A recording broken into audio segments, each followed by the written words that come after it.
I've always believed that airports have their own heartbeat. Some people hear engines. Some hear chatter. But I hear rhythm. Every departure, every arrival, every rolling suitcase, every distant announcement. To me it all plays like a song. And that morning, as I sat by the airplane window, watching the ground below come alive, I felt the familiar calmness of being in transit. I was flying from Halifax to Springview City for a small music tour. Nothing big, just 6 shows in intimate venues. The kind of shows where people listen with their eyes closed. And with me, as always, was my most loyal companion. My $3,500 handcrafted Trustwell guitar, the one thing I owned that held every secret, every heartbreak, every victory I'd ever sung. But the peace didn't last. It happened slowly at first, the feeling that something was off. Then, like a slap, the wrongness hit me full force. From my window seat, I had a clear view of the luggage unloading area. The plane had barely come to a stop before the ground crew rushed in, wearing safety vests and bored expressions. I watched as one of them lifted a suitcase, then swung it carelessly and hurled it onto the cart below. Another grabbed a duffel bag and tossed it like a bag of cement. I leaned forward, unsure I'd seen correctly. Then came the loud, unmistakable thud, the kind of sound that makes a musician's soul flinch. Because it wasn't just any box they threw. It was an instrument case, a guitar case, my guitar case. Time slowed. I pressed my forehead against the cold window, eyes wide. Hey, that's mine, I whispered instinctively, even though they couldn't hear me through inches of reinforced glass. One of the handlers lugged the case again, the wrong way, sideways, with the headstock end pointing dangerously downward, and dropped it onto the cart. Dropped, not placed. If I'd been standing there, I would have screamed. I'm not embarrassed to admit it. Tears stung my eyes. My chest tightened. I even felt my fingers twitch, the same fingers that had played that guitar through breakups, brokenness, and rebirth. I wanted to burst out of the plane and grab it myself, but I sat frozen, strapped in a metal tube 30 feet above. Helpless, watching as the thing I cherished most was treated like garbage. I didn't know it yet, but that moment, that single moment, would begin a chain of events that would bring an entire corporation to its knees. When the plane finally docked and passengers began to disembark, I bolted ahead. I barely remember walking through the jet bridge. All I remember is rushing straight to baggage claim, heart in my throat. The carousel started turning. Suitcases began to slide out. And then I saw it. My guitar case.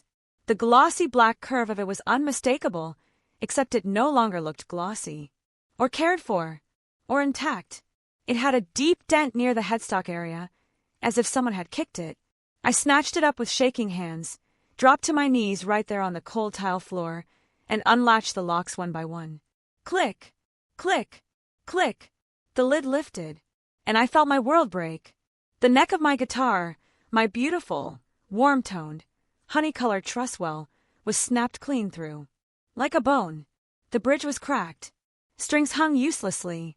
The handcrafted body had a long, violent fracture across the surface. I bit down hard on my lip to stop myself from crying aloud.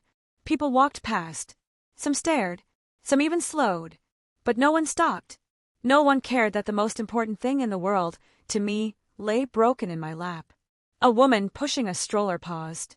"Oh my God, is that a guitar?" I couldn't speak. I only nodded. "That's awful," she whispered before rolling away. Awful didn't even begin to cover it. This wasn't damage. This was violation.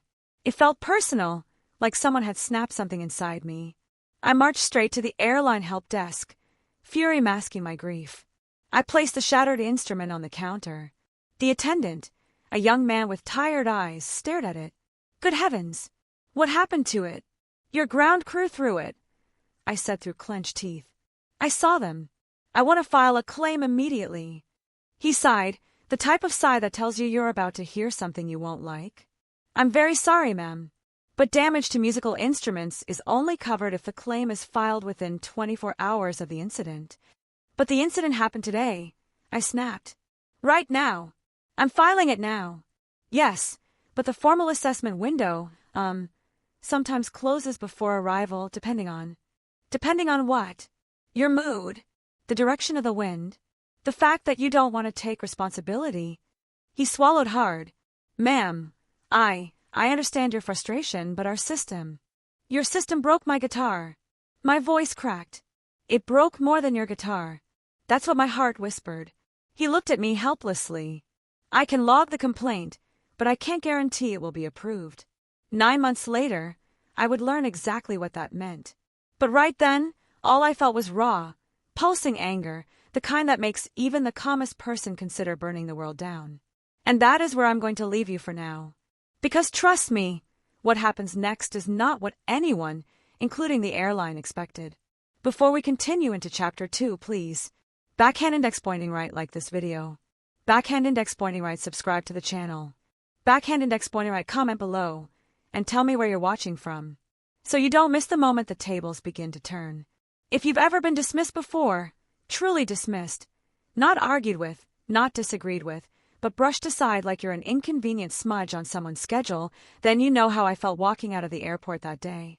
I carried my broken guitar the way a mother carries a wounded child. I didn't even put it back inside the case. I held it against my chest, feeling the snapped neck dig into my arm. It was the longest walk I'd ever taken. Outside the terminal, taxis lined up like impatient yellow beetles. Drivers shouted prices, waved hands, tapped windows. But I didn't hear any of it. My head buzzed with one sentence replaying on a loop. We can't guarantee your claim will be approved. Guarantee. They might as well have said, we're going to ignore you until you give up. I sank into the back seat of a cab, laid the fractured instrument across my lap, and stared out the window as the city slipped by. Every streetlight seemed to glare at me like an accusation. You should have told them off harder. You should have filmed the unloading. You should have something. Anything. But I couldn't rewind time. I could only decide what to do next. When I finally reached my hotel room, I placed the guitar gently, so gently as though it could still feel pain, onto the bed.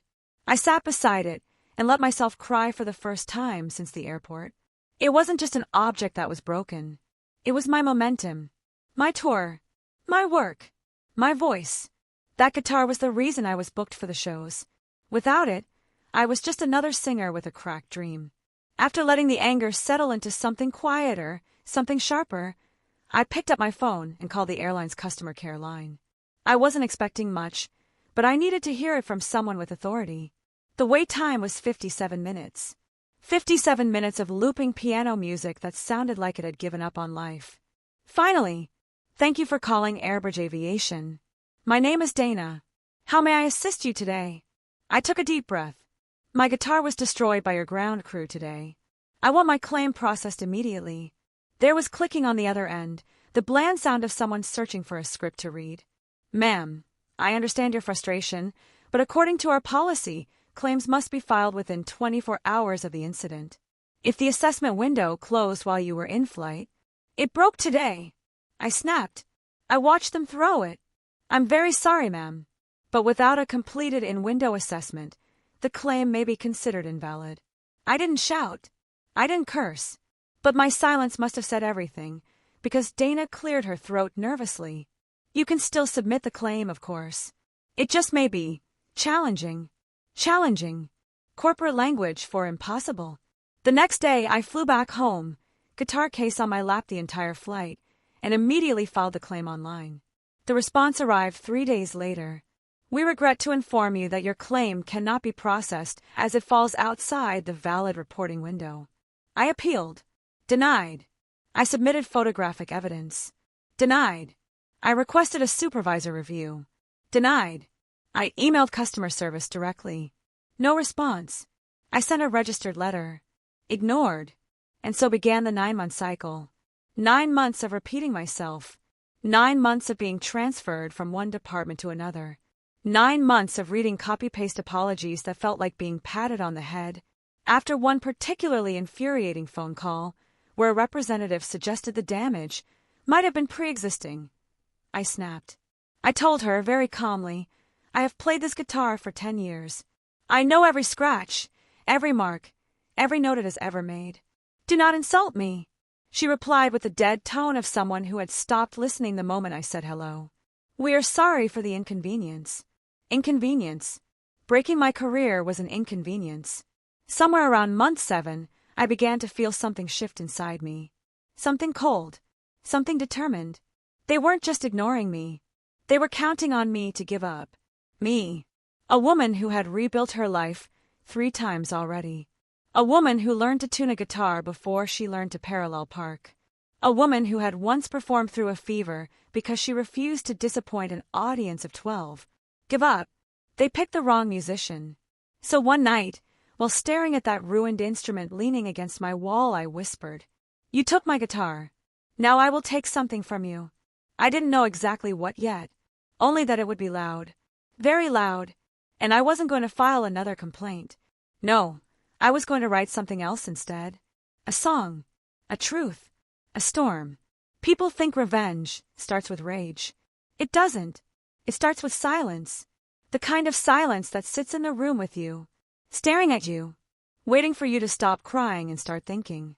By month 8, I realized something. AirBridge Aviation wasn't afraid of my emails.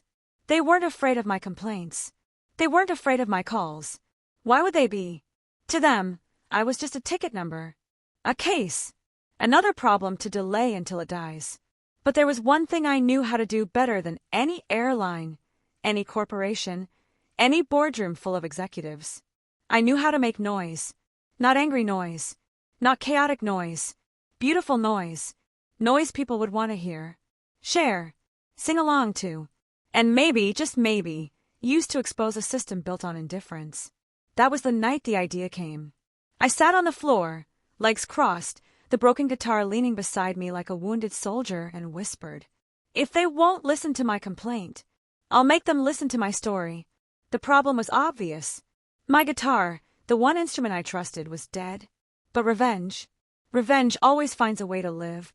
I borrowed a friend's guitar, tuned it slowly, and let my fingers search for a rhythm. The notes came hesitant at first, unsure of what they were supposed to say.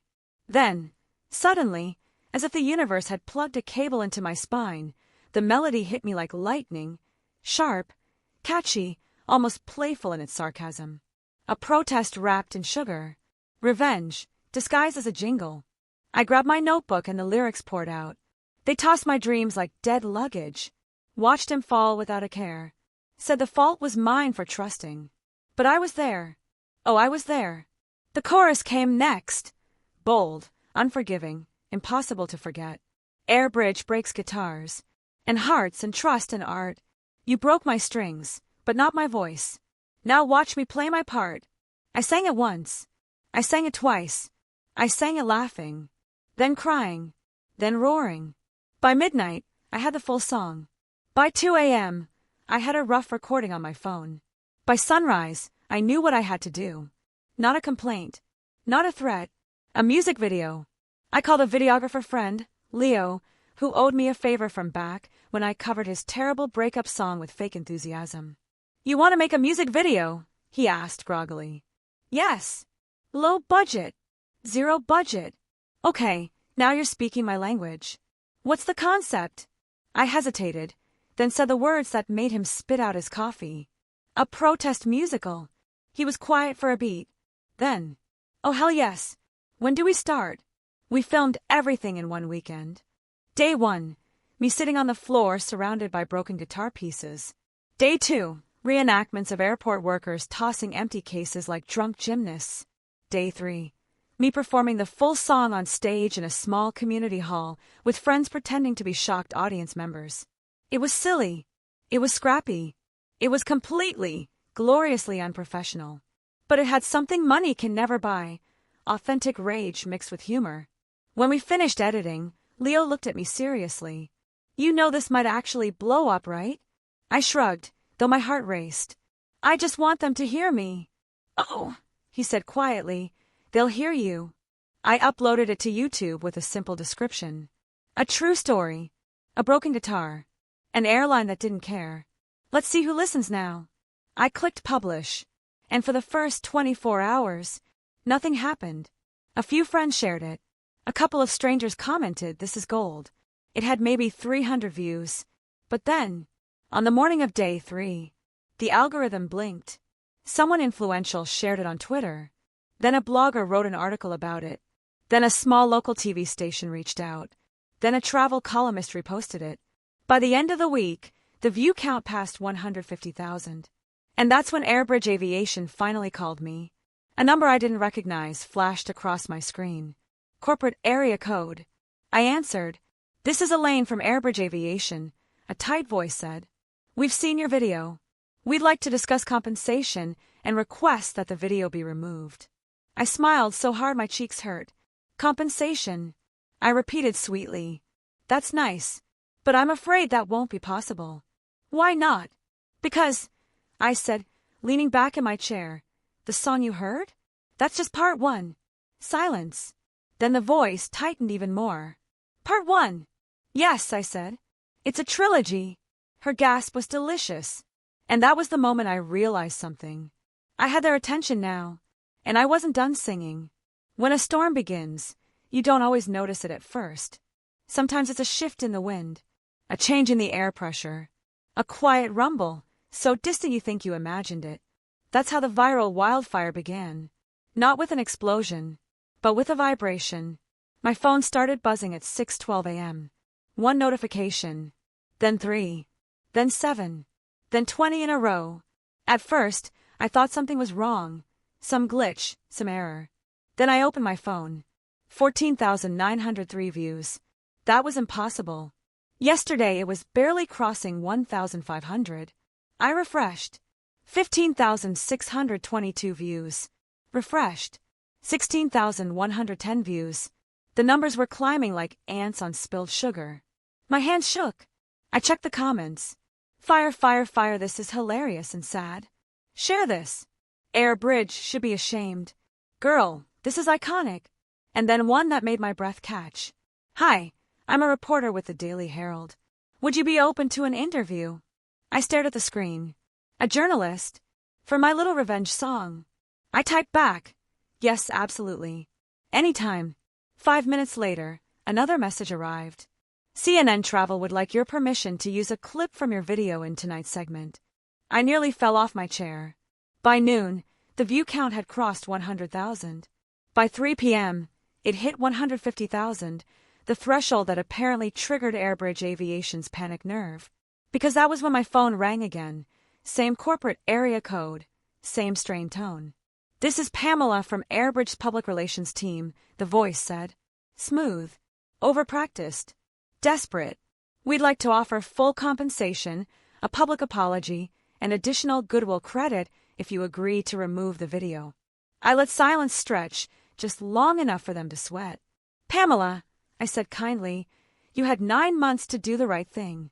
"But," and I continued, "this is not a video I can just delete." "Why not?" she asked, though she already knew. "It's chapter 1, I said. "There are 2 more songs coming." The silence on her end turned into something brittle. "Ms. Hartman, we strongly suggest reconsidering. These videos could create significant reputational harm." I laughed softly. "Oh, Pamela, that's the point." By evening, the video had crossed 300,000 views. That's when the media storm became real.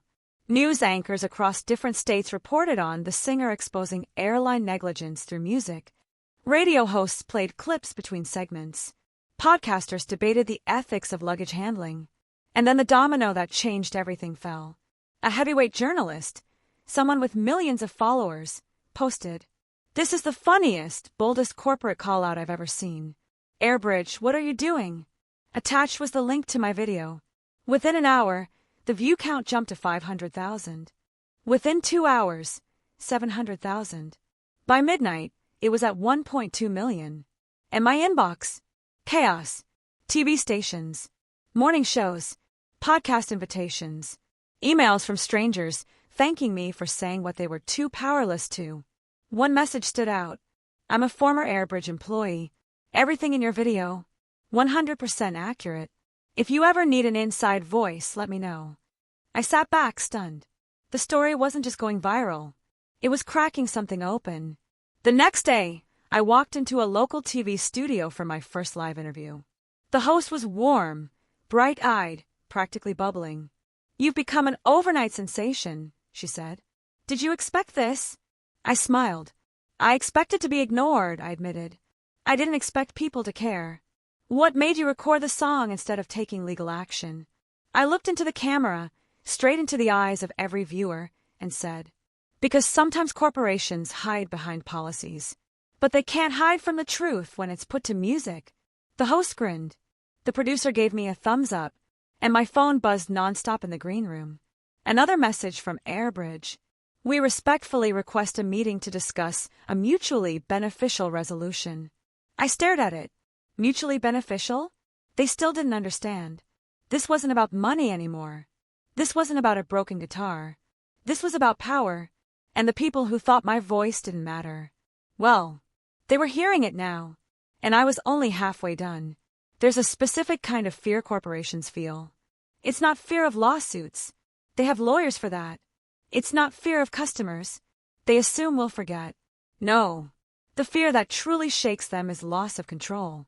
And by the time my video crossed 1 million views, AirBridge Aviation was no longer in control of the narrative. I was. The cracks began to show on a Thursday morning. I was making tea when a notification popped up.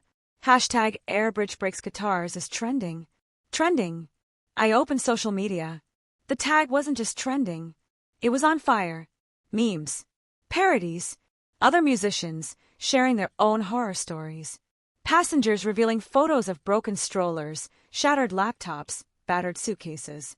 It was as if my song had unlocked a floodgate the airline never wanted opened. And then it happened. A viral tweet from a verified financial analyst. AirBridge stock has taken a noticeable dip this morning. Investors appear nervous. I blinked. Was this real? I turned on the news, and there it was, bold and unmissable on the ticker. AirBridge Aviation stock drops after viral video controversy. My knees went weak. My little revenge song, filmed with a borrowed guitar and a $0 budget, was affecting a multi-billion-dollar airline. That's when the second storm hit. That same afternoon, AirBridge held a press conference. I wasn't invited, of course, but social media streamed it live. The spokesperson, a stiff man with a smile that looked stapled in place, stood at the podium. We take customer concerns very seriously, he began. The comments section exploded. Since when? She emailed you for 9 months. Serious, my left foot. Fix your company. We are reviewing internal procedures, he continued, tugging at his shirt collar as reporters peppered him with questions. How long has the company known about the video? Why was her complaint ignored? Does your staff receive training on fragile items? What do you have to say about allegations from former employees? He flinched. This was not the script he rehearsed. Finally, a reporter asked the question that made the clip go viral. Do you plan to compensate Ms. Hartman? He swallowed. We have reached out to her. Reached out. The comments were merciless. After the viral video, LOL. Damage control mode activated. Y'all didn't care until the internet did. Start running, AirBridge. The spokesperson ended the conference early, and the internet roasted him alive. An hour later, my phone rang again. Different number. Same tension. This is Marjorie, the voice said. Vice President of Customer Relations at AirBridge. Oh, they were sending bigger fish now. Ms. Hartman, we want to sincerely apologize for your experience. We'd like to offer a settlement, an upgraded travel membership, and a private meeting with our CEO to resolve. No, I didn't raise my voice. I didn't explain myself. Just one, small, calm word. No. She exhaled sharply. May I ask why? Because, I said, you're not actually apologizing. You just want the noise to stop. Silence. Then she tried again. More polished, more corporate. We believe we can reach an amicable solution. Marjorie, I interrupted gently, what you want is a solution that benefits you. Of course not. Then you won't mind if I continue with the second video? The one about everything you refuse to fix. Her voice cracked. You have a second video? Oh, I said softly. There's a third one too. Dead silence. The kind of silence where you can hear a giant swallow. That night, news outlets began contacting me nonstop. BBC, NBC, WGN, local, national, international. Everyone wanted the story of the singer who made a corporation tremble. Then came the message that pushed everything into overdrive. Hi, Clara. This is Jenna from the Morning Beacon. We'd like to fly you in for an exclusive national interview. An airline offering to fly me in for an interview about a broken guitar caused by an airline. I laughed until tears rolled down my cheeks. Leo, my videographer friend, came over with pizza to celebrate. You good? He asked, watching me wipe my eyes. I nodded. I just never imagined it would go this far. He grinned. Clara, you didn't start a fire. You started a movement. Maybe he was right. But if this was a movement, it wasn't finished. AirBridge thought I wanted money. They thought I wanted an apology. But what I really wanted was for them to feel what I felt. The helplessness, the dismissal, the arrogance, the certainty that they didn't have to care. I wanted accountability, not in private, in public. And if the world wanted to listen, the next morning didn't begin with sunlight or birdsong. It began with vibration. My phone buzzed so hard on the nightstand that it nearly fell off. At first, I thought it was an alarm I forgot to silence, or maybe my sister sending her usual good morning voice notes. But the moment I picked up the phone, I froze. 38 new notifications. That wasn't normal. I unlocked the screen and opened YouTube Studio. My breath hitched. The video had exploded overnight. 164,000 views. I blinked, refreshed, blinked again. 167,500. It kept climbing, alive and electric, like the internet had collectively decided that today was the day my story would matter. I stared at the numbers as they pulsed higher, and a single, trembling thought formed. People are listening. I opened the comments, unsure what to expect. This is outrageous. AirBridge should be sued. Clara, your storytelling, wow. I felt every word. As a musician, this hurts deeply. Shame on AirBridge. They ignored you for 9 months. Never flying with them again. This was powerful. I hope AirBridge pays for this. My chest tightened, not with sadness this time, but with a fierce, swelling affirmation. I wasn't crazy. I wasn't overreacting. I wasn't being too emotional, like those customer service reps always implied. People understood. By noon, the video had crossed 220,000 views. My email flooded with interview requests, blog inquiries, podcast invitations, and collaborative offers. Some were small creators. Others had audiences larger than towns. But the shock of the day came at exactly 1:11 p.m. I was in the kitchen slicing cucumbers for a salad when my phone rang. Unknown number. Out-of-state area code. Normally I'd let it ring out. Not today. Hello. Good afternoon. Am I speaking with Ms. Clara Hartman? The voice was smooth, overly polite, and unmistakably corporate. My grip tightened on the phone. Yes, this is Clara. My name is Martin Hale, Senior Customer Resolutions Manager with AirBridge. AirBridge. The name hit my chest like a cold wave. After 9 months of silence. After 9 months of dismissals. After 9 months of no. Now they wanted to talk. I steadied myself. I'm listening. He cleared his throat, a little too stiffly.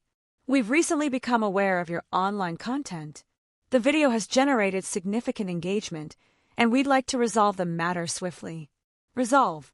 There it was, that cold, emotionless corporate vocabulary. I see.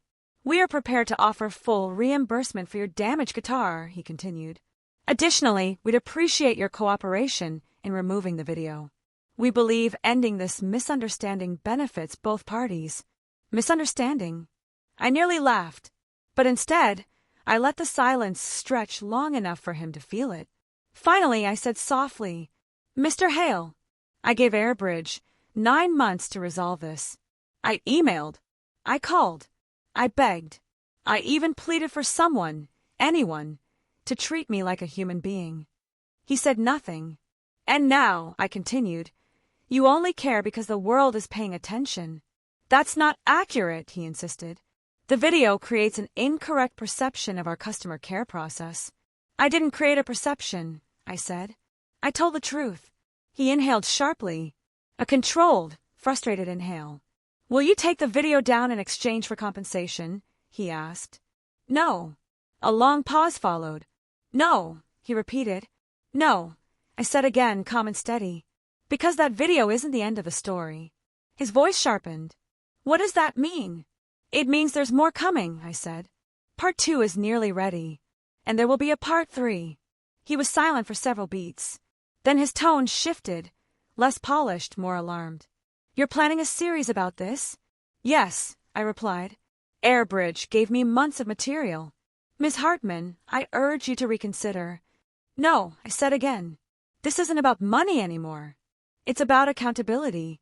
Something you refused to give me privately, so I'm taking it public. Before he could respond, I ended the call. My hands trembled, not with fear, but with power. Real, undeniable power. That evening, 3 local radio stations emailed. A national online news outlet published a headline. Singer exposes AirBridge after 9 months of silence. Internet erupts. And the next morning, when I woke up and refreshed the dashboard, 1,002,118 views. AirBridge wasn't just being criticized anymore. They were being examined, scrutinized, exposed. The world wasn't just listening. The world was watching AirBridge unravel under the weight of its own arrogance. And my story, it was far from over. By the morning after the 1,000,000th view, my inbox looked like the aftermath of a storm. Emails, social media messages, and interview requests piled up faster than I could read them. Journalists wanted exclusives. Bloggers wanted commentary. Musicians sent messages of solidarity. Even complete strangers from across the globe shared their own AirBridge horror stories, photos of shattered instruments, cracked luggage, and furious rants. The world had joined my protest. And AirBridge, they were scrambling. It started subtly. The CEO released a statement on their website, carefully worded, apologizing to all affected customers and promising a review of internal handling procedures. The words were there, but the tone screamed panic. Panic disguised as corporate calm. Social media didn't buy it. Comments flooded in. Review what? Throwing guitars is okay now. You ignored her for 9 months, and now you're sorry. AirBridge breaks guitars and trust. Even memes started appearing, the kind that would make their marketing team sweat bullets. Pictures of luggage flying through the air, captions like, "Your premium ticket didn't buy care, did it?" It was beautiful chaos. Then came the first call from an anchor at Morning Central, a national TV station. "Clara Hartman?" "Yes," I said, heart pounding. "We'd love to have you live on air today to talk about your story and the viral song." I paused. A live national interview. My little revenge song, created in my living room over a weekend, had made it to the prime stage. "Absolutely," I said. By the afternoon, I was in the studio. The host, bright-eyed and energetic, leaned in. "You've taken something personal and turned it into a national phenomenon. Did you expect this kind of reaction?" I smiled, thinking about 9 months of frustration, the broken guitar, the countless ignored emails, and the corporate indifference. "No," I admitted. "I expected to be ignored. I didn't expect the world to care. But sometimes, people need a story they can relate to, a symbol of what it feels like to be dismissed, belittled, and ignored." The camera zoomed in slightly, catching the glint in my eye. "And that's why you made a second and third song?" the host asked. "Yes," I said. AirBridge gave me 9 months of material. I couldn't stop at one. The story doesn't end with a broken guitar. It ends with accountability, public scrutiny, and a lesson for anyone who thinks they can ignore a customer. Meanwhile, behind the scenes, AirBridge was in chaos. Internal emails leaked online, allegedly from anxious employees questioning, "Why is this getting so much attention? And should we contact her directly? Offer more money?" Their PR team tried to contain the storm, issuing vague reassurances, calling select journalists, and even offering small settlements to other affected passengers in a desperate attempt to divert attention. It was too late. The tide had turned. By evening, the hashtag AirBridge Breaks Guitars wasn't just trending on YouTube or Twitter, it was trending globally. News outlets in Canada, the UK, and even Australia picked up the story. Financial analysts noted unusual activity in AirBridge stock. The corporate giant that had once ignored me for 9 months was now in full retreat. And the best part, I wasn't done yet. I had a second song almost ready. A sharper, bolder track. A song that didn't just mock the airline's negligence, it dissected it. Laid bare their arrogance, their dismissiveness, their failure to treat people like humans. When it went live, there would be no turning back. AirBridge might have thought they were in control before. They weren't. Now, they were at the mercy of a story, a song, and the collective outrage of the world. And the world loved it, because sometimes all it takes is one voice, one truth, to make a giant tremble. AirBridge stock was dropping. Headlines screamed across financial news platforms. AirBridge Aviation faces PR nightmare. Viral video exposes negligence. Singer's revenge song causes $180 million market loss. Musician versus airline. Who will survive? I scrolled through the analytics, not just of my YouTube video, but the worldwide coverage. Each click, each share, each replay translated to attention, scrutiny, and public outrage. Investors were reacting. Passengers were reacting. Everyone who had ever been ignored or dismissed felt vindicated. And AirBridge, they were crumbling. The phone rang. It was Martin Hale again, the senior customer resolutions manager. "Ms. Hartman," he said, voice tight, strained, almost brittle. "We need to talk about your next steps." I sat back, fingers laced, a calm grin spreading across my face. "I assume you mean my second video?" "Yes," he admitted, swallowing. "We'd like to propose compensation, upgraded memberships, anything to prevent further negative attention." I laughed softly, a slow, satisfied sound. "Mr. Hale," I said gently, "you had 9 months to do the right thing. You refused. Now the world is watching. Do you really think bribing me will make this stop?" He hesitated. I could almost hear the internal panic on the other end of the line. "No," I said more firmly this time. "This isn't about money anymore. It's about accountability. It's about the message. And the next video, it's going live in 2 days. Global release." I spent the next 48 hours meticulously preparing.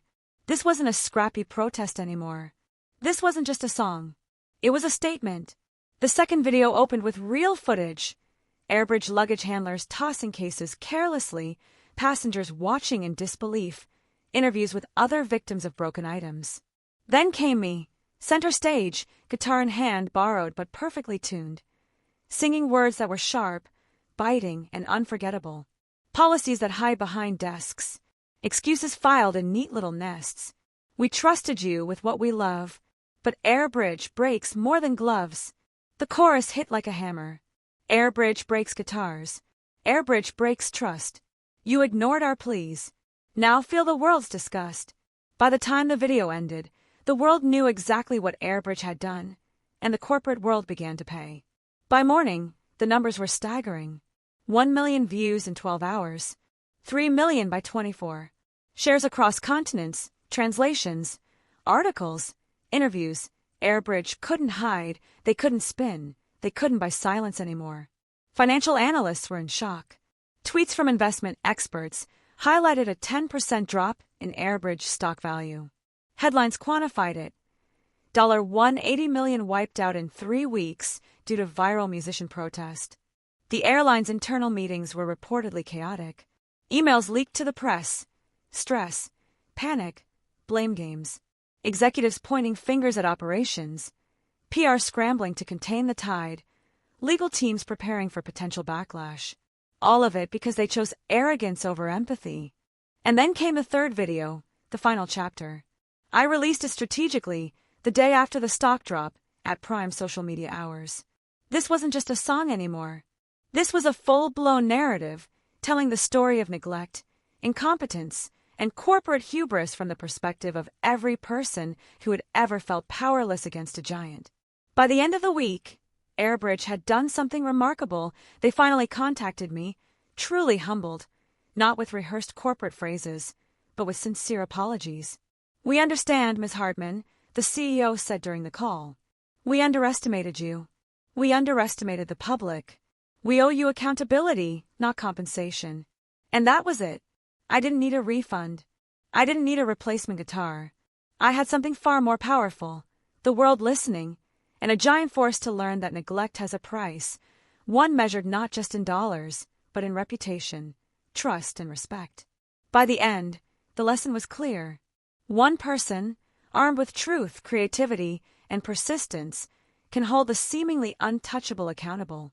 I leaned back in my chair, the broken guitar still by my side, not as a symbol of loss, but as a trophy of justice. And somewhere deep down I smiled, because AirBridge had learned something important. Never underestimate the quiet ones, the overlooked, the dismissed, especially when they have a song to sing.